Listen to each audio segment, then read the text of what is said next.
Yo.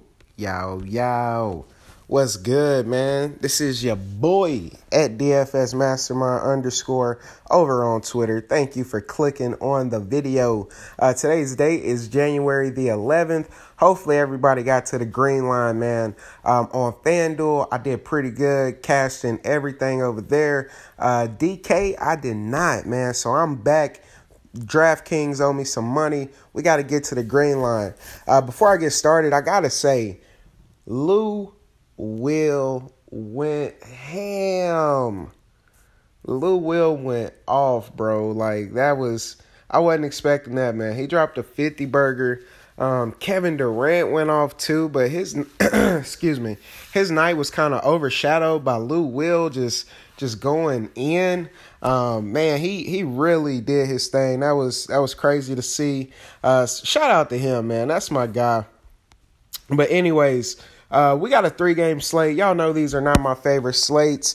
So all of my plays are not going to be value plays. Today, what I'm going to do is give you my straight up and down top 5 plays. So let's get into it. So with me doing my overall top 5 plays, I'm going to skip a few positions. I will mention some value plays at each position, but let's get into it, man. You'll see what I'm talking about. Starting off with point guard, we know Tony Parker's going to be resting, so y'all know who I'm going to. We got to go right down to Patty Mills. As my number 2 play, we're going to go ahead. We know Tony Parker's resting, right? Got to go right back down to DeJounte Murray. I'm going to run both of these guys out, both websites, FanDuel and DK. On such a small slate, man, I think they both can exceed their value.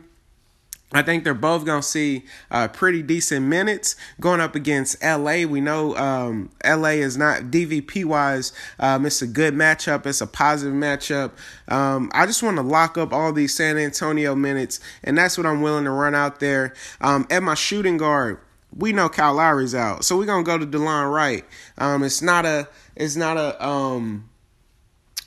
a mystery. This is some simple stuff, man. We're going to get you these top plays, man. I'm going to quit trying to be too contrarian on these small plays, man, because sometimes I play myself out of the cash when I just try to get different for no reason. But I think the DeJounte Murray and Patty Mills thing is a little different, man. So I think my lineup will be a tad bit unique. Now, I know everybody's going to want to play my boy Tyrone Wallace. I actually mentioned him a few games ago, and the boy went ham last night.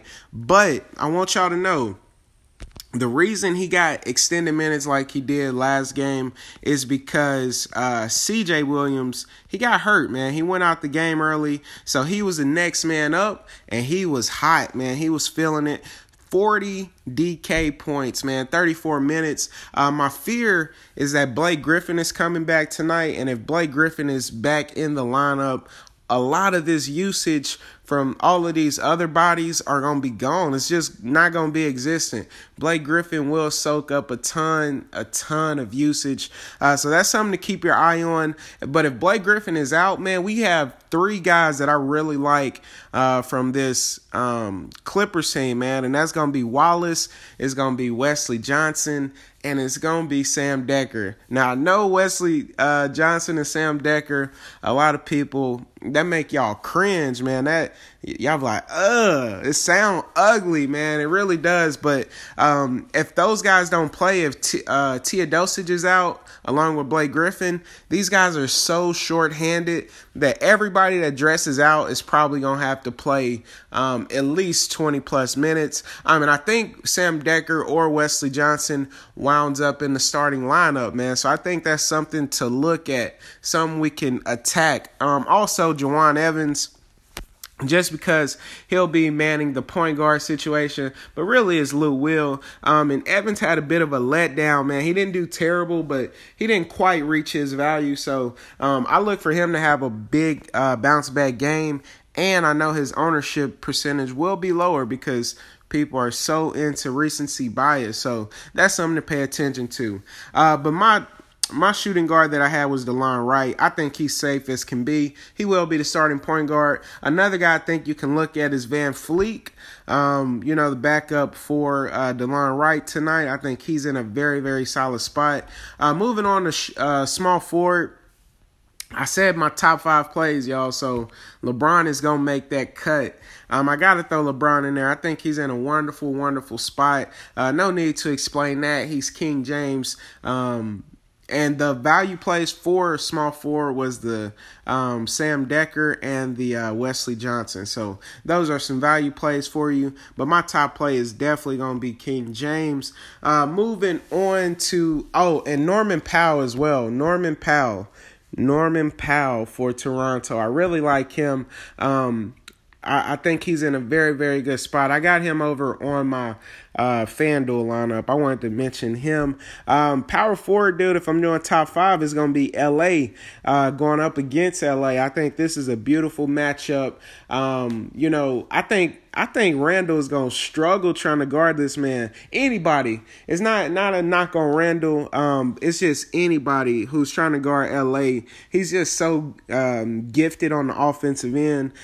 He's going to put these young boys to work, man. He is really going to come out and shine tonight in L.A. I think it's going to be a beautiful matchup for him. So I'm all in on him. Some value plays, man. We know Serge Ibaka is serving the 1-game suspension. So Pat Siakam, we can fire him up as well. I think he's going to be in a very, very good spot. I think Jakob Poeltl actually gets a few extra minutes from Ibaka being out. And then last but not least, Nogueira. I think all 3 of those guys benefit. If I was you, I would probably wait till starting lineup or till lineups come out and see which one that you can plug in. But I think all of them will play at least 15 to 20 minutes. I want the starter, whoever the starter may be. They're all very skilled, different skill sets. Siakam is the more athletic, big. He's throwing down the crazy dunks. Poeltl is the more gifted offensive player, like back down finesse game. And then you got Lucas Nogueira. He's just in there to get some blocks, man. He's here to get some blocks and dunk it. So I think we can look at all of them. All of them will be in play. Like I said, I would wait for the starter to be announced, and then that's the guy I would gravitate to. But on these small slates, if you want to get a little bit contrarian, you can go with one of the backups, man, and just hope the starter lets a ton of people down. But if I had to give you my top play, it is going to be Mr. LaMarcus Aldridge. Now, over on FanDuel, my favorite center is going to be Kevin Love. He's way too cheap, man. They knocked his price down. I think he's like $6,700. He's very, very cheap. I would definitely take a look at him. But these are my top 5 plays, y'all. These are the guys that I'm willing to roll out every single lineup. I feel very, very confident about. I know they're going to hit their value. They won't let you down. These are my top 5 plays. Hopefully y'all found this video helpful. If y'all need anything, hit me up on all social media sites at DFS Mastermind. Make sure you check out all of the links in the description. I have my Patreon down there. I have the Slack chat down there. All of my information, Facebook, Twitter, all that good stuff, man. Make sure y'all rock with me. I appreciate the love and support. Y'all bless up. Let's get to the green line. I hit the wrong button. Peace.